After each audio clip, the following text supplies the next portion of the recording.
Now, from the University of Okoboji, it's Okoboji Broadcast with Jeff Thee.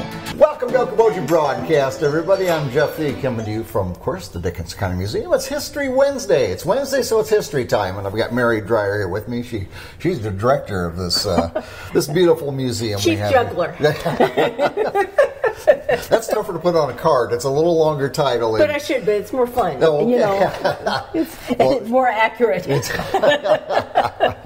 You know, we're standing in an area right now, and I'm reminded of a quote of Harry Truman, something to the degree of, if it's too hot, get out of the kitchen. Because we're kind of kitchen era. Kitchen. We are. Yeah. We are. We've been moving stuff around in the exhibit hall. I mean, this started out as one of those little projects. I was just going to move like one little thing. And they had, and then I could do this, and then we could do this, and then we could do this. And then the juggling begins. Oh, yeah, the mass chaos. Yes. And so one of the things that we've moved is our kitchen exhibit, and we've actually built kind of a little kitchen back here, and we've sorted out stuff, and it's been so fun because we found so many things that we didn't know that we had. Yes. And I got one treasure down here that we're going to be talking about in a minute. Oh, very good. Should we clean the kitchen? Oh, Lord, no. Well, I see all these beautiful cleaning supplies over your shoulder there, Mary. Yes. Let me start with this. Any guess what this is, Jeff? Looks like a bar of soap, handmade soap. Yes. I was right. You are absolutely right. I have no idea how old this is, other than old. Yeah. Take a whiff. Not much of an odor after. Well, I can smell kind of the tallow or the fat or something in it. But, yeah, I'm not sure I'd be using that in my shower today. But, you know, women did. They made their own soap. Look at that. Yeah. So, and it worked. And so you say tallow or bacon grease. Bacon grease. Pork renderings. So it's not the, what was it? I'm trying to think of here. I'll give that back to you. Excuse me there. Granny Clampett used to make lye soap. It could be. This could be. Yeah. Who knows? Don't know. And I don't know if all soap had lye in it. I know a lot of it did. Well, but once again, people had to. You know, you didn't go to the store. I mean, if you had supplies, especially if you slaughtered, you had lard. Right. And this is what you made. That's how you got your soap. Right. And can you imagine living in an era where you had one soap for everything? Because they use that soap for doing laundry. Sure. For washing dishes and for cleaning their face. Yeah. Amazing. Yeah. And here we have a couple other soaps too. The P&G, the white naphtha soap. I have no idea what naphtha is, but can you see it? How do you pronounce it? Naphtha? Naphtha soap. Yeah. And then here, and that's Procter & Gamble, P&G? Is that... Well, you know, it doesn't say, but man, that makes sense, doesn't it? Or Peggy and Gertrude? I mean, Who knows? Who knows? Who knows? And this one just... I think I can take it out of here. Yeah, I can. This is Packers Tar Soap. That looks lovely for complexions. Oh, that old tar soap. That looks like Hardy, like when you did farm work, maybe come in and use tar soap. Lava. That was a constant on our farm. Oh my gosh. I'm reading the front of this Packers Tar Soap. Pure as the pines. And it goes on to say, it's for shampooing the bath, the toilet, and the nursery.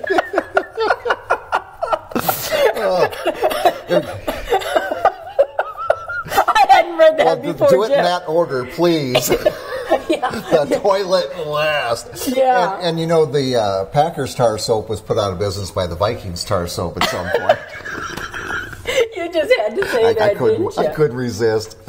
And then we have a bottle of this. Mrs. Stewart's Liquid Bluing.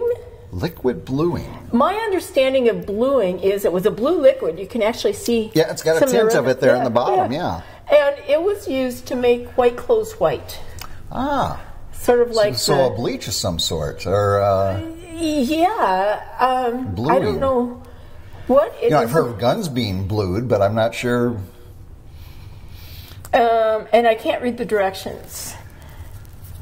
You know what catches my eye, Mary, if you hold it up just a little bit higher. Oh, yeah, the rubber stopper. It's not a corkscrew or anything like that, or a screw cap, or... No. It's a... Yeah. So... Yeah, and doesn't she look friendly? That's... I bet she's done a lot of laundry in her day. And she's not happy about it. I'm sorry, and she is not. Then we have Sunbright Cleanser. And I really don't know diddly squat about this, but it's the Safe and Speedy Cleanser. And this is an unopened can and it's full. Does it feel like a powder? It feels like a Barkeeper's Friend. Okay, I was going to say like Comet. Ajax, Comet. Yeah. Feels like that. Yeah. And we have the Lux Mild Flakes. Longer life for nylons and all fine fabrics. Ah. Yeah. And I've heard of Lux. I have too. But and a new thing is you can get it as a liquid. Oh my. Yeah. But wait, there's more. Fresh. It's so fresh you get your nylons clean. Yes. Yeah, we wear so many of those. And we have Lanoshin. This is one of my favorites because it lists on the front side all that it can be used for. First of all, it cleans and it renews, and it's faster, safer, and easier. It can do the family wash. It can do dishes. It can do lingerie, woolens, hosiery, upholstery, rugs, walls, woodwork, and linoleum. And this is the kicker, Jeff. It's kind to your hands. Oh my! I noticed you didn't throw the toilet in there, right? Well, maybe that's in the fine print. Yeah. It does not contain ammonia, ether, free lye, or bleach. Oh. So gentle on your hands. It's kind to your hands, but yet it will clean your woodwork. Well, they could sell anything, couldn't they? Oh, yeah.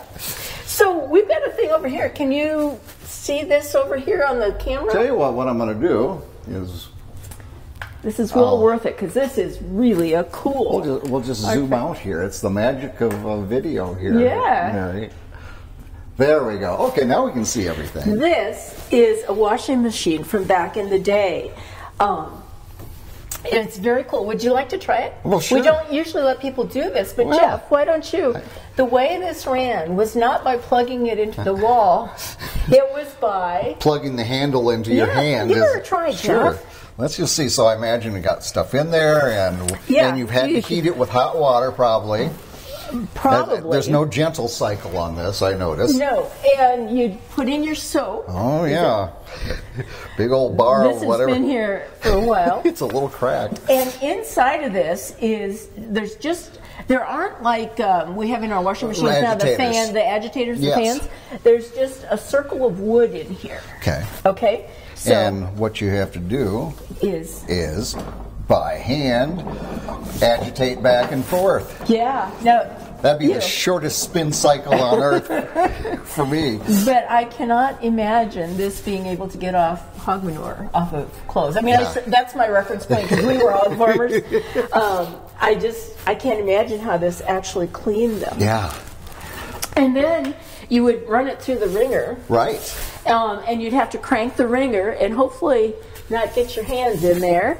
And then you'd hang it up on a line. Oh, okay. Like this, and you'd have your clothespin basket there that you'd hang on the line. Yep. Your wooden pegs to put on there, and you'd hang it out in the sun. Now, we had on the farm a more modern version, but on the same token, and it did plug in, but you had to put in the hot water and your soap or whatever, and had kind of that same agitator in it.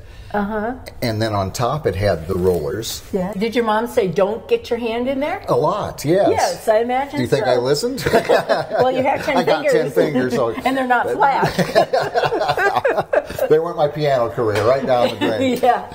But then would run the and I remember like on Levi's or whatever that had like the peg snap or whatever. Yeah. You know how many of those, or just a regular snap, how many of those got ruined going through the ringer? I bet. Because I'd get my pants back and be like, these ain't going to stay up, Ma. Shut up and go to school. Yeah, yeah. And then we had a rinse basin. Oh, you did? Next to it, and she would run it through and then put it in the rinse water. Before she ran it through this? Maybe she did the rinse water and then through the wringer. I'm trying to remember. It's a long time ago. Yeah, But it was cold water that went into, and then... Where did she do this? Was it like in your kitchen, or did she have a separate room? We had a separate room and had a drain because it had a hose on it that was hooked on the top, and you would unhook it, and the water would start draining out. When we got an automatic washer and dryer, my mom thought she had absolutely gone through the gates. St. Peter was there. Here you go, Millie. Washer and dryer, because we had an electric dryer. And she didn't have to heat up her own water anymore? No. She didn't have to do the wringer thing? No. It did it all itself, but we had a dryer early on that had one setting, very hot. So if my pants, the snap wasn't ruined, they were really tight. or melted. Or melted, yeah. Yeah. I just, I look at this stuff, and I think back to 100 years ago when women used this. Yeah. How much of their life was spent doing laundry? Oh, sure. For me, I go home from work and I throw my stuff in the wash, and if I don't get it in the dryer, I remind Gordon the next morning, hey, would you put my stuff in the dryer? And I go on my merry way. Yeah. It's not like I'm consumed by doing it. And if you had kids, several kids... And farmer husbands. with hogs manure and cattle. And all that stuff. I mean, it was a very constant chore. Yeah. Yeah. Yeah. I just cannot imagine. I remember my mother always had, it was wash day. That's what Tuesday or whatever, that was what it was for, and everything else could go to heck. And she hung everything up on the line outside? Absolutely. Yeah. And nothing better than sheets. Do you remember playing in the sheets? I do. Running through them. And we would make forts, too. Absolutely. And I couldn't understand why my mom got so upset when I drag it in the dirt. Well, in the dirt or in the grass, after she'd washed it.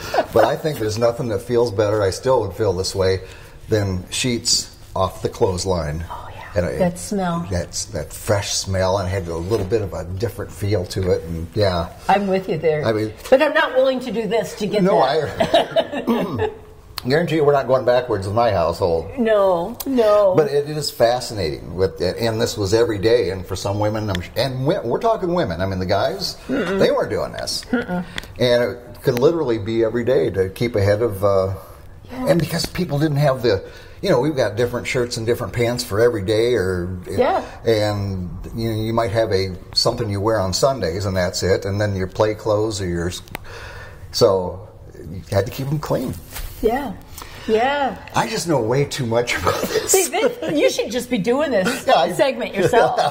You know more about this than I do. Oh, well, it's just happening the electric version of it, and I got fond memories of it. Yeah. My grandma had an electric one of these in her basement, and my mom was just paranoid about me sticking my hand in that, which I never did, fortunately, but... I don't know if she had an issue with one when she was a kid. I don't know, but that was a big deal for her. I do remember ours was also electric. So, the rollers were going. It wasn't a matter of cranking it. And when you could stop before your fingers got in, they were rolling. And if you were feeding something in, and that's when it was kind of dangerous if you were feeding in a pair of pants or and trying to keep it up. That's when you go, oh, that hurts. Yeah, no kidding. Yeah. No kidding. Well, I've got a couple other things here that might interest you. And this is a tin can, but it's not just a tin can. It was used as a kraut cutter, a food chopper, and a cookie cutter. All in one. All in one. Yeah. Again. A multitasking instrument made out of a tin can. Yeah. They used everything. Yeah. Well, and, we didn't have... I do remember Tupperware parties and that sort of thing, but you didn't buy a different piece to do different things. It was like, this can do 7. That's the one we want, and it'll last 100 years to boot. And if it doesn't last, you can make another one yourself. Right. Yeah, totally different. The last thing I want to show you, seen anything like this, and I thought, what is this thing? Is it? I don't know. It's like a teapot on the bottom. And it's got a porcelain lid. Yeah. And then it's got this thing with holes in the bottom. With the draining holes, yep. And then I looked at the bottom of it, and it says this is a Drip-O-Matic. So it was used for pour over coffee, right? Yes. That's what we call it now. We think it's the big woo new thing. Right. I mean, long before Joe DiMaggio had Mr. Coffee pots, you know, you could essentially, that was the first draining, because you put the coffee, the grounds, or however, in there. And a lot of people ground their own. They had hand. Sure. And then and there was no filter. No. And the holes are pretty good size. Yeah. And then drain right through, and the water goes in and then drains into the pot on the bottom. And lo and behold, you got a hot, really strong cup of coffee. You know, but I have to say, my kids think these are the cat's meow, the pour-over coffees. Oh. I mean, they're kind of coffee snobs. And I can hardly wait to show this to them, that it's not the latest and greatest thing. That's right. Yes. Way before you thought, or you bought it, yeah. Yes. Oh, I love your kitchen area. And I do, we have more to explore. We can do... We'll in the do another future one. here. We'll do one on waffle irons and making waffles. Oh. That's my grandma made the best waffles, and I use her recipe. So we'll talk about waffles one day. And she had a jar like that. We'll do waffles and drip coffee, and we'll just have the time of our lives is what we're going to do. Yeah. All right, my friend. Thank you for inviting me into the kitchen here at the museum. I'm so glad you were here, Jeff, to explain about the vagaries of a wringer washer. Yeah, maybe I should bring one home. I'd be moving out there very soon thereafter. I think so. Not on my own behest, I can tell you. I think so. All right, Mary, again, thank you so much. Thank you, Jeff. Absolutely. Mary Dreyer, again, here at Dickinson County Museum. History comes alive here, everybody. I invite you to come in. Oh, let's make sure, way back Wednesdays at Spirit 9:30 at the library. At the Spirit Lake Library. So fun. I got to be there today. It's just so fun. And February 18th, big woo deal here. It's a Saturday morning, 9:30 to 11. We're having History Lives for families and everyone. We have probably the last person around to harvest ice here, talking about how ice harvesting went. We have Bob, our 99-year-old friend, who will answer your questions about the way things were. And we have some different cool areas set up where you can actually try out some things that were done long ago. Wow. Yeah. See, like I said, it comes alive right here at the Dickinson County Museum. Again, thanks to Mary for joining us. We thank you for watching us right here on Okoboji Broadcast.